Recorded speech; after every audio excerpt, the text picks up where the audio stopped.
Hello and welcome to a video on TCGplayer.com. My name is Steve Rubin. I'm playing with the Jerry Thompson, Sam Black,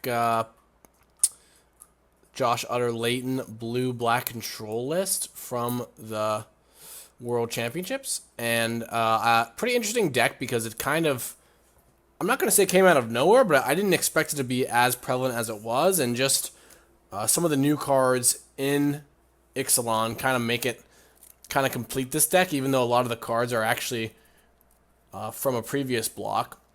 Well, let's go ahead and get into the deck tech.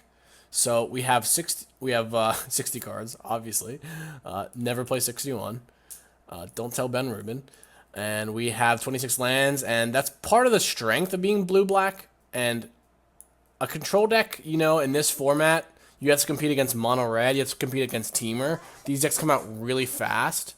You really need to be able to have good mana, not stumble on mana. So that's why I like blue-black, or obviously blue-white works the same way, but the allied colors, just two colors, not a third color. That way your lands come into play untapped. You also get access to cycling lands, which lets you flood out less, synergize with the Drowned Catacombs.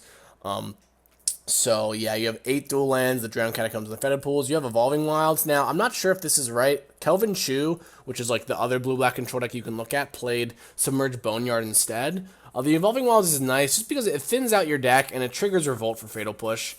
This deck with Evolving Wilds and Field of Ruin has a lot of ways of triggering Fatal Push, which doesn't seem that important, but it really is, because you need to really be able to kill like an on-crop Crasher or a Rogue Refiner in this format, so being able to do that for just 1 mana is pretty important. Otherwise, the Fatal Pushes, you know, are just going to be dead in your hand. That's why we have those. Field of Ruin, one of the new cards that kind of makes this deck good. This card is kind of secretly awesome because previously control decks had no answers to a Raminap Ruins. Now, yeah, it does take a lot of mana, but if you have a Fatal Push in your hand, you know, you can kill it, Fatal Push something right away. It's not really in the world. Or you can use the Field of Ruin and then maybe have 2 mana up and cast a Censor and Essence Scatter. So it actually lets you beat that Raminap Ruins. Obviously, they can draw multiples and whatnot, but, you know, it is nice to have a way of actually not just dying to a land that's going to do 2 damage every turn. The other thing is there's now Search for Azcanta, and the other transform cards from Ixalan block all transform into lands. So the other one that's being played heavily is Legion's Landing.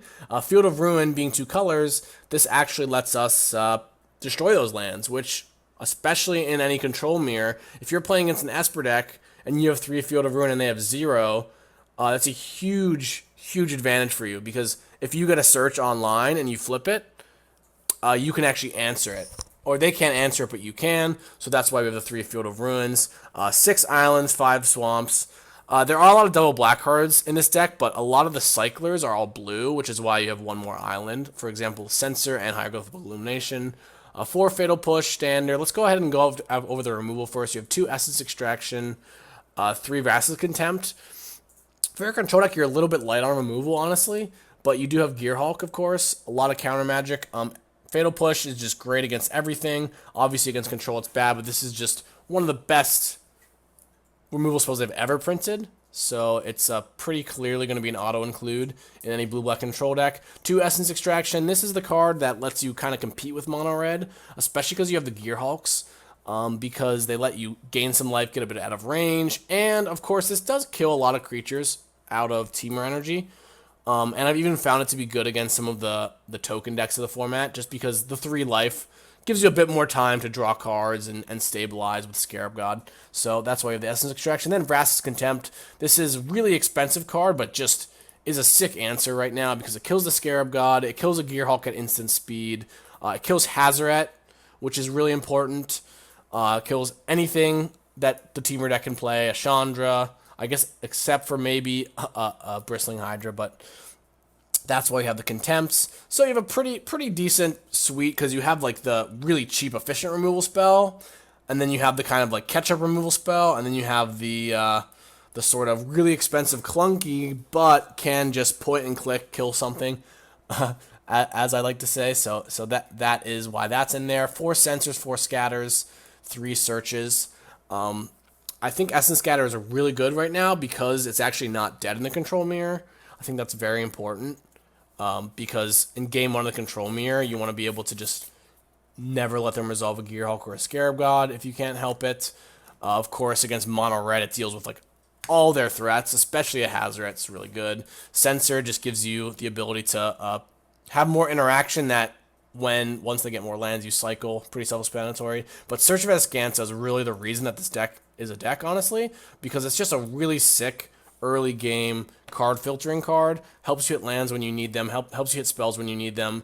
In this deck, I guess I actually didn't mention, but the Evolving Wilds and all the Cycler, you can flip this really early, and it's almost like a blue Rampant Growth, because a lot of the time you can flip this on turn 5, turn 6, turn 7, and you can actually use that mana right away, like especially for like a Gearhulk, or for going double spell, like a Disallow plus a removal spell. Really nice that this turns into a land, because in this control deck, you really feel that. It's kind of like a card draw spell. It really does everything. And then, of course, the flip side, let me just show that to you. That's Azcanta, the Sunken Ruin. Look at the top 4 cards of your library. You get a non-creature, non-land card. So pretty much, once you flip this, your opponent needs to kill you within like 1 or 2 turns. Otherwise, this deck has a decent amount of life gain. You're just going to draw hit a few counters, hit a few removal spells off of it, and then they're never going to come back. So, just an awesome card. Really missed this card. It went under the radar for me. I didn't realize it was that good, but it is the reason that the control decks are good. Then your other card draw, of course, is Hieroglyphic Illumination, which I actually really like this over Glimmer, because the format's really fast, and I think that this deck has a good enough late game that, yeah, resolving Glimmer is nice and will help you, is significantly better than resolving Illumination, but I've actually found that I kind of cycle Illuminations really often, and you're using your mana a lot in this deck, because you want to play a search, you want to cycle, you want to like pay 4 mana for a removal spell, 3 mana for a removal spell, that a lot of the times actually I'll curve out, and I'll like cycle this early, and then I'll Gearhulk it later without ever having to pay the 4 mana for it, and that's actually pretty good. I mean, it gives you just the ability to search, flip your search faster, compared to Glimmer, and just hit your land drops more often early on. So I like the Illumination a lot. 1 Glimmer, just because Glimmer is still good, and you still want some way of punishing your opponents, and also just finding what you need. Any big spell like this means that your opponent is put under some amount of pressure, similar to Search, where eventually you're going to Gearhulk it back, and it's going to be pretty hard for them to win. Scarab God, just awesome threat. Hard to kill, so you don't mind putting it in a control deck. Normally, like a 5-mana 5/5, is not the kind of win condition you would want, but since not many removal spells kill it, it's really good. Torrential Gearhulk, just auto-include in any control deck.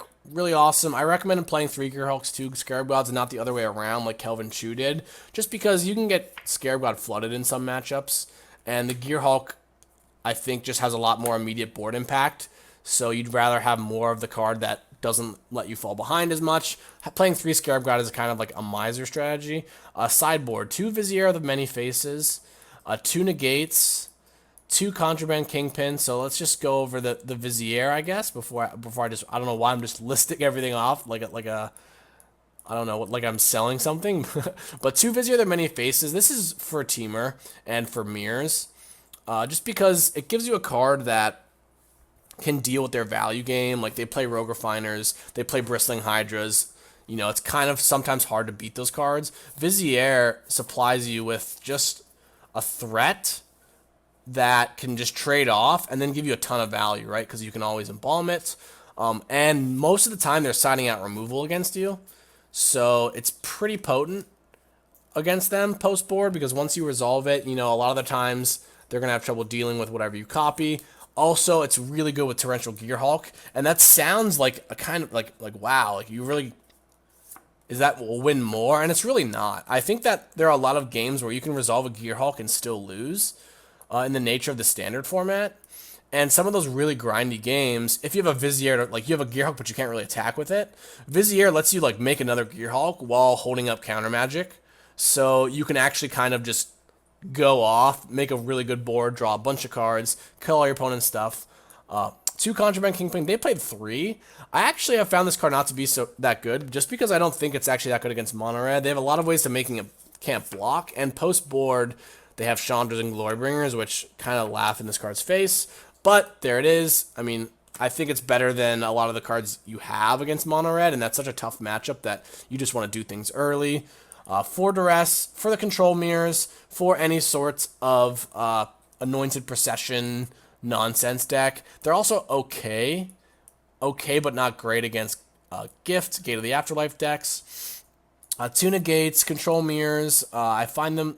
The other thing about duress, sorry, is that you actually want to. I've seen on the World Championship coverage that this team was actually siding in, like, I don't know how many. I think maybe like 2 duress against Teamer Energy, because post board they side in. They have Essence Scatter, they have Glimmer, they have Planeswalkers, stuff like that, and negates. They boarded like 4 negates, so being able to rip their negate is really nice.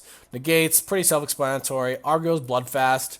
For any grindy matchup, it's actually a pretty nice card. You know, it's just really cheap. It's kind of like your 4th search. But search is legendary, so you have to play the Bloodfast instead. Bonsu's Last Reckoning. This is the one card I replaced Contraband Kingpin with. And I think it's because I think that the Reckoning, you know, is important in a lot of these mid-range matchups, especially when, if they see Hieroglyphic Illumination, they might not know you have a sweeper because Josh Arthur-Layton didn't play a sweeper. So it's kind of like a trick trump card, but it's good against Teamer, and I think it's good against a lot of decks, just because, you know, having a Wrath of God is always fine. It's never bad to have a Wrath of God in your 75 when you're playing control deck, just in case. It's hard to really say specifically, but it's mostly just a card for Teamer. I think it's also really good against Gift of the Afterlife decks, because you know, you really want to just sweep the board when they play a bunch of dorks. So that's the reason behind that one. Essence Extraction, extra card against mono red. Treasure Map, just a card for grindy matchups. This card's kind of weird because it's like the Argo's Bloodfast. It's kind of like another copy of Search. It does a very similar thing, right? It scries and then it starts drawing cards. I think that maybe just another Search is better, but I'm not entirely sure. 1 Field of Ruin. This is just for any blue-black control deck you play, so you can deal with Search. It's also good. I boarded in against Mono Red and Legion's landing decks just so I can disrupt their lands a little bit. The one card that I really want to add to this deck, and it seems like it doesn't really fit, is Walking Ballista. And that's just because I think that this is better than the Kingpin against Mono Red, just because if you can get this off on turn 2, you know, it can gain you some life. It can just 1-for-1. It can just be like kind of like a fatal push. But later on in the game, if you draw it, casting it for 4, casting it for X equals 3, 6 converted mana cost, can let you like deal with any leftover pesky Bomek Couriers. It's not as good against them without Constrictor and because they don't have Falkenrath Gorger anymore. But I think that and the combination that I've played against a bunch of these Anointed Procession decks on Moto, and I don't know if it's just like a flavor of the week thing or if it's an actual real deck, but I think this card is excellent against them. One of the things that Blue-Black struggles with is if your opponent resolves a white-black enchantment, the Revolt one, I forget what it's called, Hidden Stockpile, your deck doesn't have any mass removal. Like, once they make a 1/1, you actually have to use a spell to kill it, which is really problematic, which is why I think just having a few Walking Ballistas in your sideboard, and you're pretty much never going to lose that matchup. I'm already winning that matchup as is. It's just it can just be very, very annoying if they end up resolving a lot of stuff. So look to Walking Ballista maybe for that.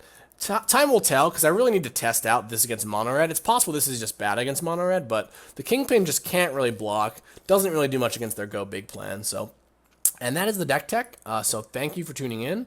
Make sure you watch. We have some pretty long games, so get ready to saddle up for that. And thanks for tuning in, of course.